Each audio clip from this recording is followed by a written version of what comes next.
right, today we're going to continue part 3 of this book. The book is called Lost. If you remember, David and Callie are heading through the woods trying to find their way to town, and they get lost. David and Callie are arguing about looking at the map. David slips into the water and loses the map. Chapter 7, Things Get Worse. I jumped back in the water and splashed after the map. By the time I fished it out, it was a soggy wad of paper. Not only were we lost without a map. Maybe we were even lost near where someone had written bear.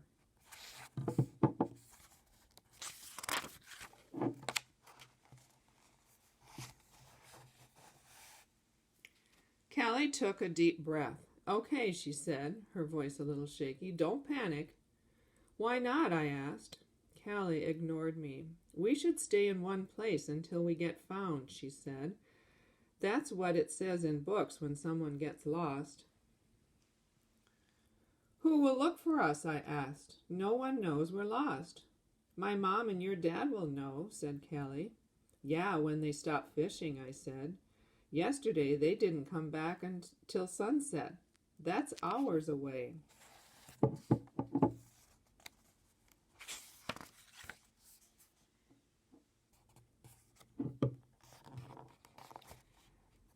We just looked at each other for a long time. Then Callie said, "Hey, the cabin is on a lake." "Duh," I said, "so what?" She said, "And this is a stream." "More and more brilliant," I told her. "Streams flow into lakes," she said. "We can follow this stream back to the lake and the cabin." "Streams flow out of lakes too," I said. "It could take us farther away from the cabin." "Then we could turn around and go the other way," she said. "Do you have a better idea?" I didn't. "Come on," she said.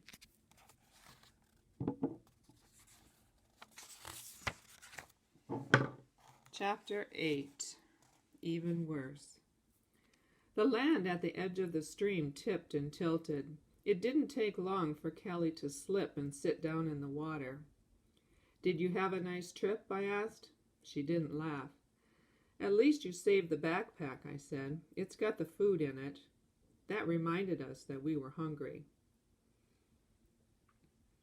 "We shouldn't eat it all," I said. "To win an alien death trap, you have to hold on to your supplies." But we were both really hungry. We ate all the food and drank all the water. I wouldn't dare to drink the water in the stream. It might not be clean. But how long could we go without water? I tried not to think about it. We trudged on. The stream got wider. Maybe we were coming to the lake. We came around a clump of trees. The stream started to spread out. We walked faster. The trees got thinner.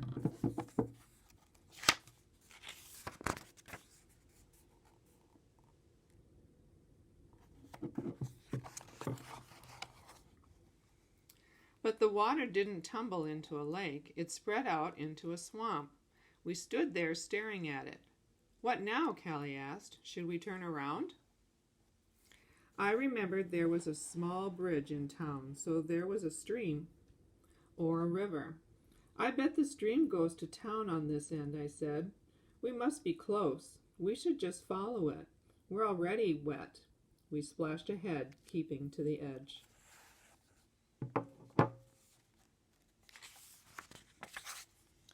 Callie looked grim. Maybe she needed me to cheer her up.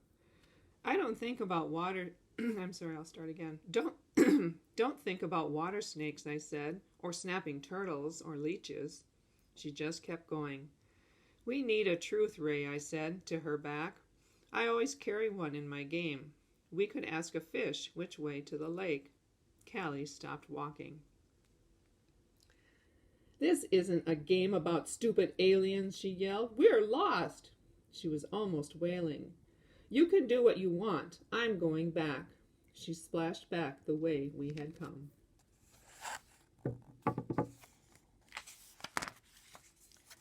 My aliens aren't not stupid," I shouted after her. I stomped on ahead. It's not easy to stump in a swamp. Who needed her anyway? I'd find my own way to town and charge up my space station. My space station? It was in the backpack, and Callie had the backpack. Callie, wait, I hollered. I turned and hurried after her. Just then, something moved in some bushes behind her. Something big. It was as big as a bear.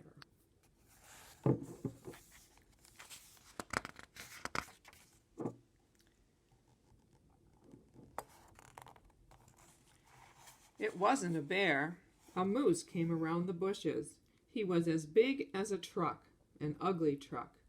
Callie saw it and froze. The moose snorted. He stared at my cousin for a minute. Then he lowered his head and charged straight at Callie.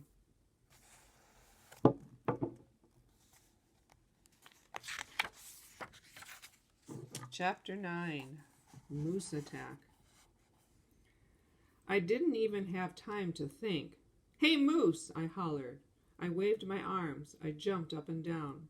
The moose stopped. His head swung toward me. His antlers looked as big as an oak tree. I scooped up a rock and threw it at him.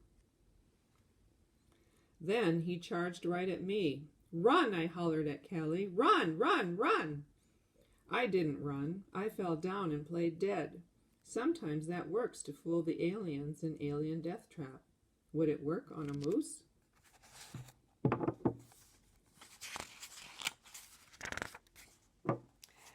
It's not easy to play dead in a swamp with a moose charging at you.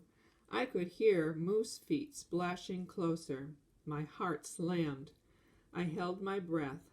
That was easy, since half my face was in the water. Dead, I told myself. I'm dead, dead, dead. I just hoped it wasn't going to be true. The splashing slowed, then it stopped. I heard another snort. I waited for those antlers to slam into me. Did moose eat people? Callie would know.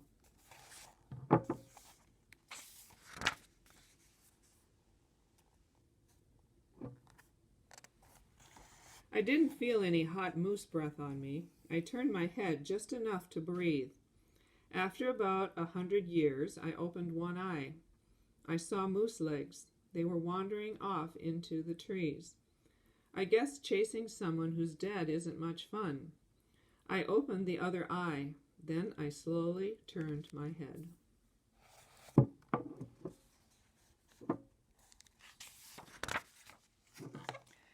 Callie was still frozen in place. Very slowly I raised my thumb so Callie could see it, but the moose couldn't. Her eyes grew wide. Then her head moved slowly up and down. We waited, and waited, and waited. At last, Callie said, I think he's gone. I sat up. She splashed over to me as quietly as you can in a swamp, which isn't all that quiet. Are you all right? She asked. I nodded. Mud fell out of my hair. I thought maybe you died of fright, she said. How did you know what to do?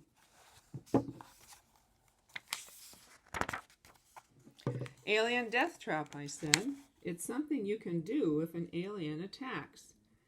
I didn't say how scared I'd been that it wouldn't work. I didn't say how glad I was to be alive, but I was.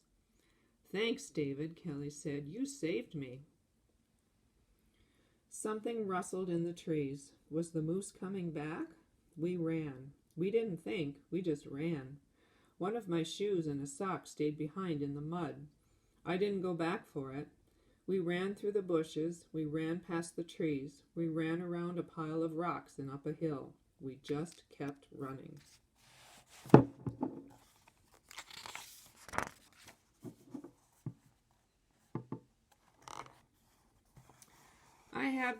I have to stop, I gasped.